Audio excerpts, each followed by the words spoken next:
Good morning, everyone. I am Rana Imelgar, and I will be discussing about the selection and use of instructional materials. Before we proceed with the discussion, let us first do this activity. Let us identify the following statements if it is true or false. You can grab any sheet of paper that you can grab right now. Okay, are you ready to answer? Number one. In selecting instructional materials, consider the individual needs and learning styles of students. Is it true or false? Number two, instructional materials that are available determine the instructional objectives.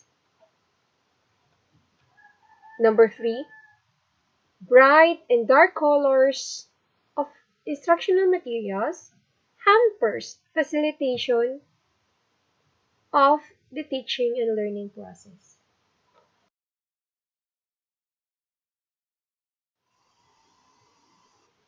Number four, make sure that the IMs can stand several uses. Number five, it is important to check on the student's gains after the utilization of the IMs based on the learning objectives. Number six, costly IMs are more effective in delivering learning to the students. Alright, if you're done answering, just hold on with your answers, and later we'll get back to it after the discussion. Let's see if you get the answers correctly. So here are the key points for our discussion today. First, we have the instructional materials, its definition and types. Next, the guidelines in the selection of instructional materials. And lastly, guidelines in its utilization. Okay, so let us start. What are instructional materials? I know that we are already familiar with this. Let's just have a short review about IMs. To put it simply, an instructional material is any resource a teacher uses that helps her in teaching the students. Or these are tools used in educational lessons, which includes active learning and assessment. This is used to encourage participation from our learners. It also provides the basis for what the learners will experience and learn. And also, it holds the power to either engage or demotivate learners. So, therefore, instructional materials must be carefully planned, selected, organized, refined, and used.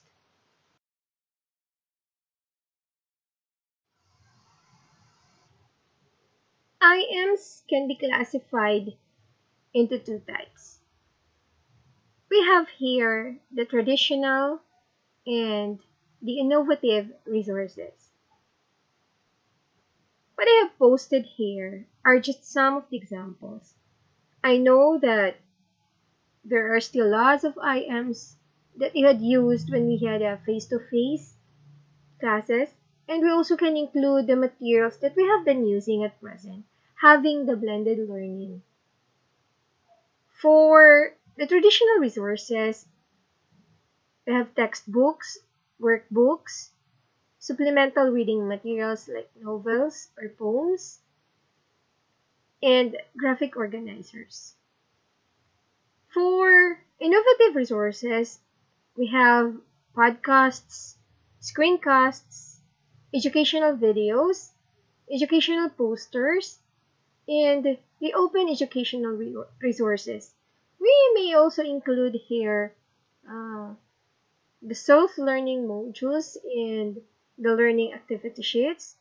These are teacher-made, so these are innovated. This is innovative resources.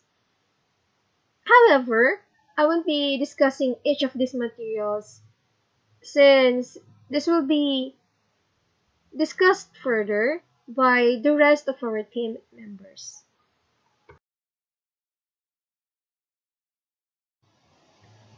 Let us now proceed with the question. What are the guidelines in selecting instructional materials?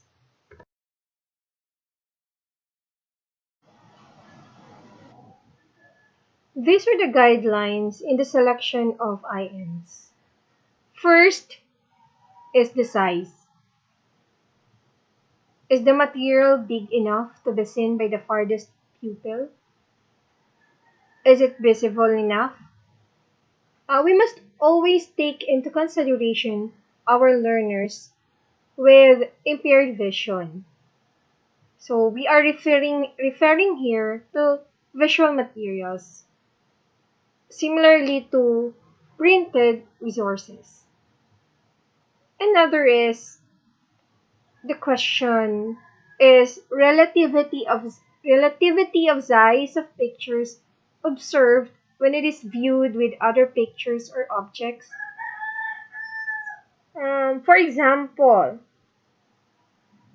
when we are giving a picture of a carabao and a heron, we must always consider the size of the heron compared to the size of the carabao. Just like the size of the lion and the mouse, we must be realistic that, of course, as a mouse is smaller than the lion. The second criteria to be considered is the color. Is the material colorful? Pupils are attracted by bright and dark colors. And if so, is the choice of colors lifelike and harmonious? Colors must be pleasing to the eyes. Also, colors carry meaning. So, does the color facilitate understanding?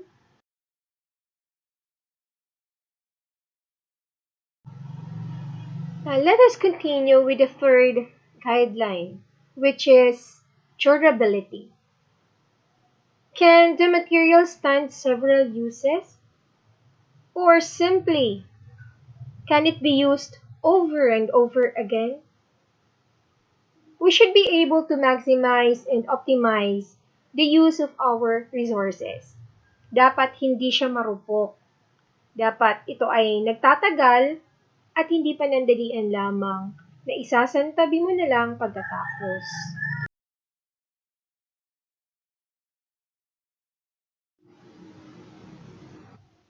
The fourth is economy, and the questions to be considered are the following. Does the material worth its cost? Or can a cheaper material, in terms of time spent in preparing it, and in terms of the cash value, be used instead? We must choose the material with lower cost, but not putting at stake its quality and effectiveness. Kung mahal naman ay dapat sulit. Dapat worth it. Remember that we are always after what is best for our learners.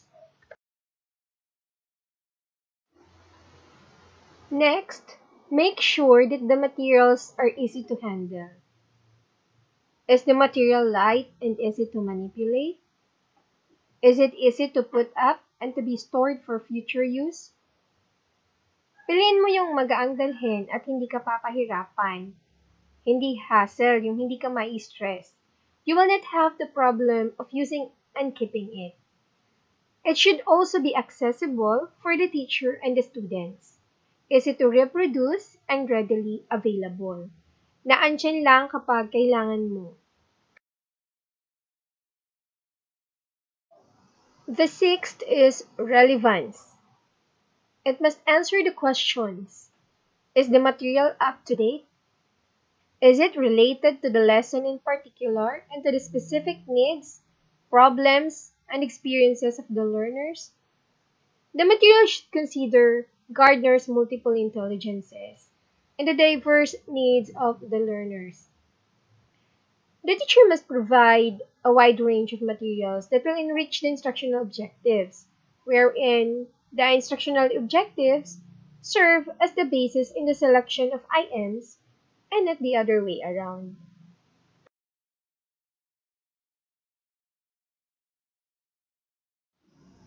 Lastly is the novelty.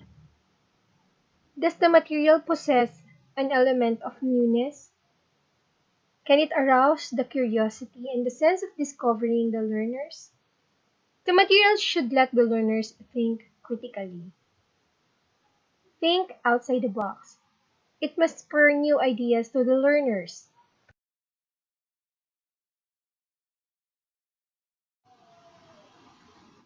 We're done with the guidelines in selecting IMs.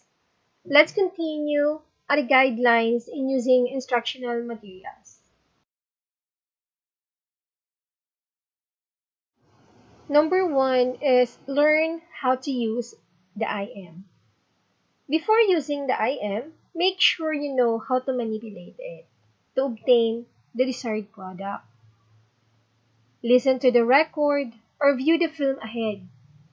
Check the correct size and complete parts of real objects, photographs, or models to be presented. Nothing is more frustrating to you or to the students in the process of instruction than to find that, for example, the overhead projector does not work in the process of instruction.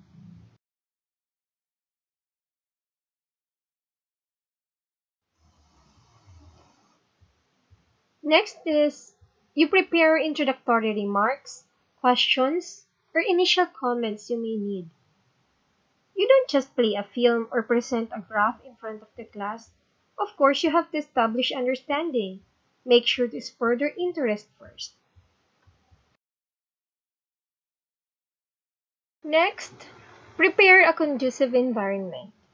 When we say conducive environment, it involves both the physical and the emotional aspects. Physical environment includes the classroom. It should be neat, well ventilated, spacious. In short, it should be properly arranged and safe. Emotional environment is about mutual respect between, of course, the teacher and the learners. A teacher who feels disrespected easily gets frustrated and is likely to deliver dismally.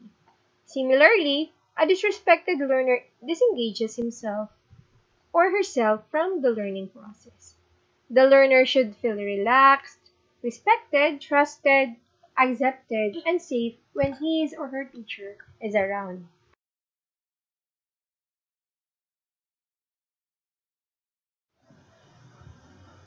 Next, explain the objectives of the lesson. The objectives must be clearly understood by the learners. It should always be.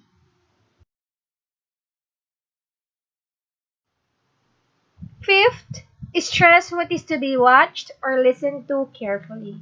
Make sure learners have sufficient background knowledge to comprehend the learning materials.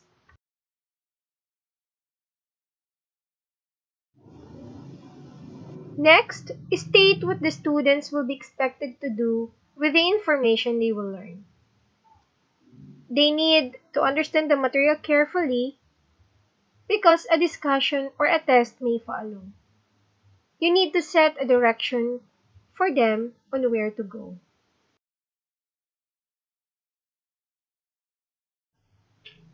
Last, there is a need to summarize or review the experiences.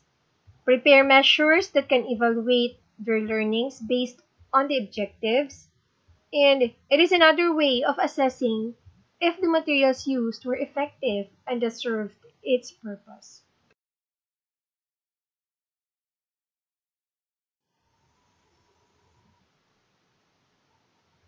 That is all for the guidelines in the use of IMs.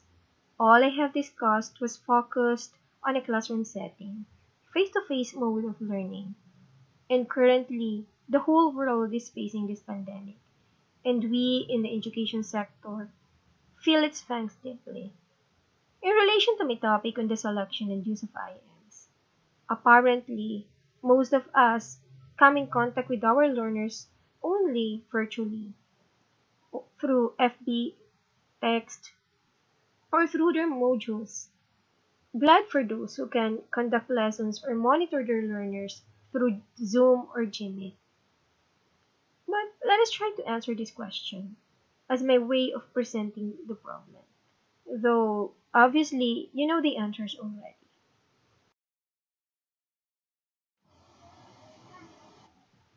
I know that all of us can relate on these situations of some students interviewed in the article of Chadi Guzman of Time magazine published on December 1, 2021. Let us look at here closely. Children listen to lessons over the radio as schools remain closed on October 11, 2021 in the remote village of Burog in Bamban, Tarlac Province, Philippines.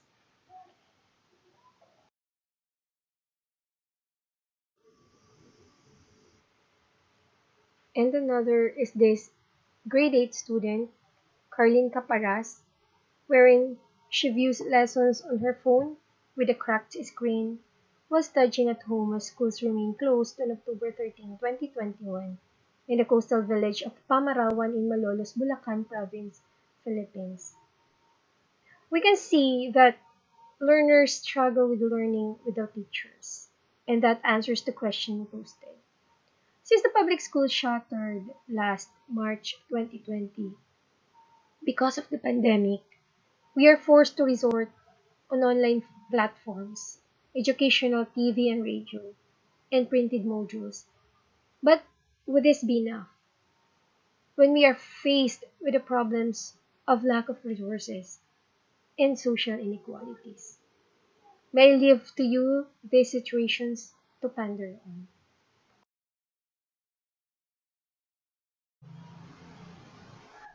Let us now proceed with these key takeaways of the topic. First, all instructional materials are aids to instruction, and they do not replace the teacher. Next, choose the instructional materials that best suits your instructional objectives, responds to the needs and interests of the learners, and stimulates their sense of discovery. And last, use variety of tools and abide by its general utilization guide. Back on the following statements and let us now answer. For number one, we have in selecting instructional materials, consider the individual needs and learning styles of students. The answer is true. Number two, instructional materials that are available determine the instructional objectives. That is false. Number three, bright and dark colors of IMs hampers facilitation of the teaching and learning process. The answer is false.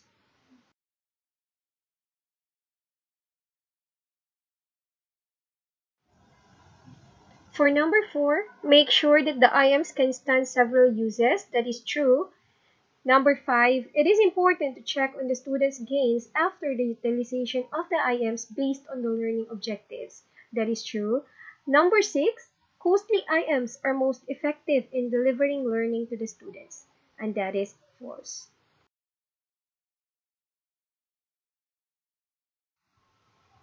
And that's all for my discussion on the topic selection and use of instructional materials. Thank you so much and have a good day.